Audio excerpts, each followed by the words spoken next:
Nama kana seenaasaa gaafa arginu ani kanaan dura akkan beekutti nama gargaaruu hiyyeessa gargaaruu kan kufe kaasuu warreen kanatti kanan beeku ture kan dhukkubsate akkamsiisu hiyyeessota daandiirra deemee gargaaruu irrattan beekan ture. Garuu namoonni baay'een immoo namichi kun yookiin abinnet kun jechuudha seenaansaa maal keessa akka ture, ukkuba maaliin akka qabamee ture, akkasumallee ukkuba sana keessaa maaliin akka fayyee qabeenyi isaa ture maal akka fakkaatu maal akka ture qabeenyi isaa maal ta'e booda hoo maaltu itti dhufe muudannoo inni muudatame baay'een keessan gaaffii deebii irratti jechuudha namoota baay'ee keessatti gaaffii gaafatame. Abinnet kun akka har'aa kana otoon taane seenaa inni keessa ture yeroo ilaalamu jechuudha. Dhugaa dubbachuuf namoonni afaan beektan namoonni afaan warra kana ageessan jechuudha baay'een keessan ageessanii keessatti immoo of ilaaltanii maal akka taane boru maal akka taanu har'a maalirra akka jirru hundi keenya keessatti of ilaalu yookiin immoo keessatti uf hubachuu dandeenya jechuudha. Haala keenya har'aa ilaalle haala keenya boruutti abdii akkamii akka qabnu baay'ee tokko jechuudha ergaa guddaa of keessaa qaba. Namoonni rakkazii yookiin obsaan dhaggeeffadha viidiyoo kana hanga dhuma laayik godhaa jechuudha. Nagaan dagannee nagaa waaqayyo isiniif haa baay'atu hordoftootaa fi jaallatamtoota kabajamtoota maamiloota kiyya akkasumallee obboleewwan kiyya amantaa biraa taatan nagaan isiniif haa baay'atu lafaaf bakka jirtanitti isiniin jedha. Egaa akkuma beekamu Abinneti waa'ee isaa icciitii inni kaleessa gadda dubbate irratti jechuudha. Dhugaa dubbachuuf jireenya koo keessatti abdii akkamii akkanatti hore akkasumas immoo namni tokko maal akka gochuu qabu maal akka godhiisu biyya lafaa kana irratti wanti biiftuu gadi maal akka nama fayyadu maal akka nama miidhu namatti agarsiisa jechuudha. Barumsa guddaa namaa dhugaa waaqayyooti nama kamiyyoo ta'e amantii kamiyyoo ta'e ilma namaa ta'e barumsa guddaa waan inni ergaa inni keessa darbe keessa waan inni dubbate keessa jechuudha. Anaaf barumsa guddaa naa ta'eera dhugaa waaqayyooti. Sabaan gandaan in qoodu akkasumallee wanti kun sabaa fi ganda in ilaallatu jechuudha. Ergaa inni dabarse garuu waan keessa ture jechuudha. Eebba waaqayyo saafii godhee fi miidhaa keessa ture yeroo inni dubbatu nuti immoo keessatti of ilaalla jechuudha. Egaa Abinnet kun duratti ijoollummaa isaa irraa kaasee qabeenyi keenyi jedheen ijoollummaa kiyya irraa kaasee makiinaa tokko yoo na dabbare makiinaa tokkoon qabadha ture. Makiinaa tokko yoo na jibbisiise har'a isa kana dhaabeen makiinaa isa tokkotti tan darba ture. Akkasumallee manni baay'eedha qabeenyi baay'eedha makiinaa yoo na dabbare sirii isaatu saayikilillee nan qabadha ture. Qabeenya of wallaashisa of nama jibbisiisa akka ajaa'ibaa kana qabeenyatu jira ture jedheeni qabeenya sana abdachuu irraan kan ka'e wanti tokko waan itti fakkaatu ture jechuun qabeenya kana keessa darbee miidhaan tokko yookiin dhukkubni tokko yookiin rakkinni tokko narra ga'a jedhee yaada kiyya keessa hin galchuun ture jedheeni. Dhugaa dubbachuuf namoota baay'ee namoota qabeenya irratti wanta tokko irratti hirkatan irratti nama barsiisa jechuudha. Otuma kanaan jirruuti makiinaan keenyis ni babbadee qabeenyi keenyis ni babbadee ni saamame manni keenyis ni babbadee maalitti deebine hiyyeessa garmaleetti gadi deebine jedhe. Hiyyeessa homaan qabne nama daandiirra taa'ee kadhatu irratti akka nama daandii taa'ee kadhatuutti deebine jedhe. Qabeenyi keenya hunda duraa sun hundisaa barbadaa'ee jedhe. Innaa isarraan ka'ee achumarraan hiriyoota dur yeroo qabeenya qabnu nu jaallatan isaan kanatti mamaxxanii irraa nyaachaa irraa dhugaa irraa uffachaan ture jedhe. Otuma kanaan jiruuti dhukkubni kaansarii na qabate. Dhugaa waaqayyo baay'ee sin garrama jechuudha hojii waaqayyo. Dhukkubni kaansarii na qabate otuman dhukkubsachaa jiruuti luka koo irratti ba'ee jedhe. Luka koo irratti dhukkubni kaansarii ba'ee hospitaalatti yaalamaa ture sanuu lukti kee aacitu naan jedhan jedhe. Lukti kee aacitu naan jedhanii doktoroonni jedhe. Achi deebi'ee yaa waaqayyo maaliif lukti koo citaa ani akkamittiin kana naaf laatta jedheen waaqayyotti nan boo'e jedhe. Akkamittiin lukti koo citan jedhe. Eqa waaqayyotti nan boo'e jedhe. Deebi'ee gaabbiin galee waan dura waaqayyoon irraanfadhe amma na deebi'e jedhe. Na deebisiin jedhe. Waaqayyo mana keetti na deebisiin jedhe. Na siif jedhe akkasan ta'a jedhe. Jechuun seenaasaa yeroo odeessu baay'ee tokko garaa nama nyaata dhugaa waaqayyooti. Garuu battalumatti waaqayyo bilisa na baase nan fayyee jedhe.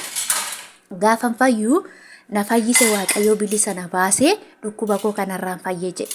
dhukkuba koo kanarraa ergan fayyeeti immoo qabeenyi kaleessa barbadaa egaa gara waaqayyootan deebi'e je hojii foonii irraa dhiise je deebi'ee jilbeeffachuu laphee koo waaqayyootti kennachuun jalqabe je isan booda qabeenyi dura nu harkaa bade jireenyi nu harkaa bade waan hundi dura nu harkaa bade tokko tokko nuti deddeebi'aa jammare dachaa eebbifamuu jalqabne egaa kanaaf sababiin ani ittiin har'a nama gargaaru je sababa malee miti sababa qaba je sababa ani ittiin nama gargaaru je ani waaqayyo eessa akkana kaase luka koo otoon kuti warra luka cite akkan gargaaru na taasise ani dadhabaan ture nama dadhabaa akkan gargaaru na taasise je kanaaf qabeenya waaqayyo naaf kenne isan ittiin eebbifame kana ani immoo dadhabaa ittiin karaarraa kaasuun jalqabe maaliifi aleessa maalan ture eengaddaa maal keessan ture aleessa maalan ta'e har'ammoo maalirran jira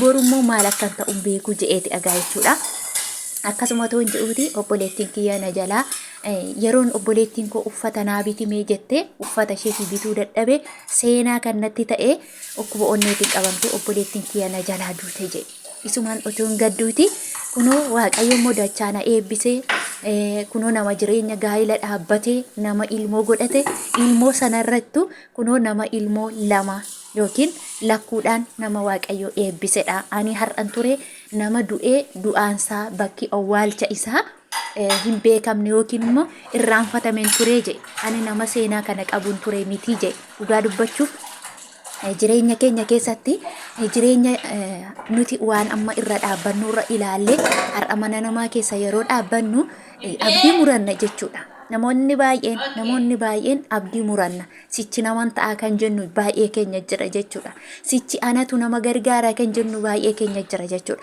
garuu iddoo ma jiranitti obsa qabaatanii waaqayyo iddoo ma jiranitti iddoo namatti jijjiira jechuudha ammoo beqa jireenya namaa ilaalle hannamaa hawwina jechuudha maalootoon akkas ta'e kan jennu baay'eetu jira jechuudha akkasumallee immoo namoonni baay'een keenya jechuudha gaafa qabeenya godhanne gaafa of dandeenye gaafa of taane beqa waa hundumaan gaafa badhaane manaan gaafa badhaane makiinaan gaafa badhaane qabeenyaan gaafa badhaane lafa dhufne irraanfanne jechuudha lafa dhufne irraanfanne qabeenya koo kana bira darbee rakkinni na tuquu danda'a hin danda'u abadan maaliif yoo dhukkubsadhee birriin qaba na yaalamaa akkasumallee immoo yoo rakkadhee yoo deemuu barbaade makiinaa kootiin nan deema yoo galuu barbaade mana kootti kanan gala kanaafuu rakkinni tokko nan ilaallatu ani nama dadhabaa gargaaruu irra maaltu na ilaallate anoo silaa'uu of gahaadha namoota baay'eetu akkas ta'e jechuudha namoonni baay'een hiyyeessa tuffatantu jira jechuudha innaa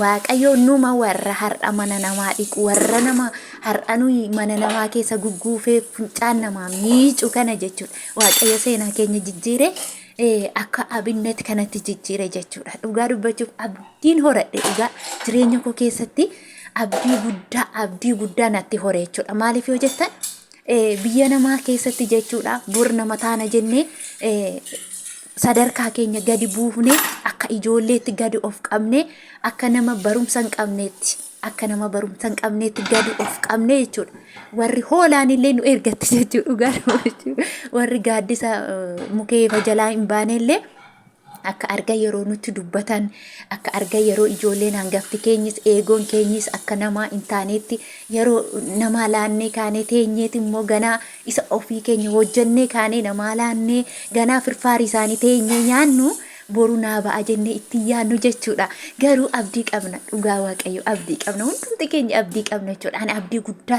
keessa koo jira jechuudha akka waaqayyo guyyaa har'a seenaa jijjiire yeroo har'a gadi qabamne jechuudha har'a sadarkaan keenya gadi bu'uyyuu har'a nama dadhabaa taanuyyuu har'a nama wallaalaa fakkaannuyyuu jechuudha waaqayyo nu gargaare boru nutis abbaa manaa taane abbaa makiinaa taane abbaa jireenya gaarii ni taana maqaa Yesuus rabbi nu gargaaru dhugaa waaqayyooti jireenya namaa chaalenjiin biyya lafaa maal akka fakkaatu nama barsiisa jechuudha kanaaf namoota baay'ee kan abdii kutatan natu sichi hammas ta'a natu sichi nama ta'a kan jettan waaqayyo gaafa eebba namaa fidee dhufu tooraan namatti guura jechuudha otoo hin beekamiin hir'uu namaa otoo hin beekamiin hir'ina keenyatu guutama jechuudha otoo nuti hin beekin kiisii keenya guutu argina jechuudha maaliif gaafa nu eebbisuu jalqabu gaafa seenaa keenya jijjiiruu jalqabu waaqayyo nu gargaaraan ni jijjiiramne yeroo iyyoof yeroo gabaabduu keessatti. Kanaafu saayinaa keenya isheen har'as akkasitti biriddistii namaa saayinaa namaa dhiqnu jechuudha. Boru mana keenya keessa dhaabanne dhugaa rabbii kan keenya dhiquu dandeenya jechuudha. Mana keenya keessatti akkana bareennee dhaabbachuu dandeenya. Kanaafuu namoonni baay'een hanga yoomii qodaa namaan dhiqaan jiraadha, hanga yoomii mana namaa jiraadha, hanga yoomii qobaan nyaadha, hanga yoomii qobaan bula, amma yoomii jireenyi koo akka kanaattiin shaffanamee jiraadha kan jettanii abdii kutantu baay'ee jira jechuudha. Garuu abdiin jira. Hundumti keessan abdii godhadha. Waaqayyo nu gargaara, ni gargaaramna. Kanaafu namoota abdiin qabneef na gammachiisa na dhugaa waaqayyo otuma saayinaa koo dhiquullee baay'eetu kun gammada akkan abdii nama qabu boora akkan gammadee jiraadhu abdiin qaba jechuudha. Maaliif afaan nutti darbamee jira jechuudha. Waaqayyo kiisii namaa kaffala, kiisiin akka nu kaffalamu baay'een keessan akka amantan abdiin qaba. Kanaafu kiisii argannu bor iftaanitti abdii waan qabnuuf iddoo jirtanitti obsa qabaadhaati. Hojjedhaa ni jijjiiramna akkuma abinnetti waaqayyo seenaasaa jijjiire. Nullee akkasuma waan hundaan dachaa lakku ilmoo lakku nuu kenna jechuudha. Dhugaa waaqa isatu nuu giddisu waan ta'eef ilmoo lakku nuu kenna. Waaqayyo jireenya bareedaa nuu kenna. Iddoo amma jirtanitti abdiin kutatina. Jabaadha isiniin jedha uummata qaalii uummata jaalalaa. Viidiyoo laayik godhaa dhugaa waaqayyo isiniin jaaladha. Futura booddeedha jechuudha. Futura booddeedha kan qodaa akkanitti dhiqee shaashaan baay'ee natti tole dhugaa waaqa har'a akka ajaa'ibaa kana natti tole jettanii har'a waan sadii waan afur kana bichaa hojjedhee shambaa jennee kun akkasitti galgalatee birdistii liqliqi gooneeroo faataazanaa nu komachiisa wallahi. Bebee warruuf jaallattan namni akka koof jajjuun jirtu. Namni akka koof jaallattan jirtu galata waaqayyo dhugaa waaqa na gammachiisaa jira galatoomaa.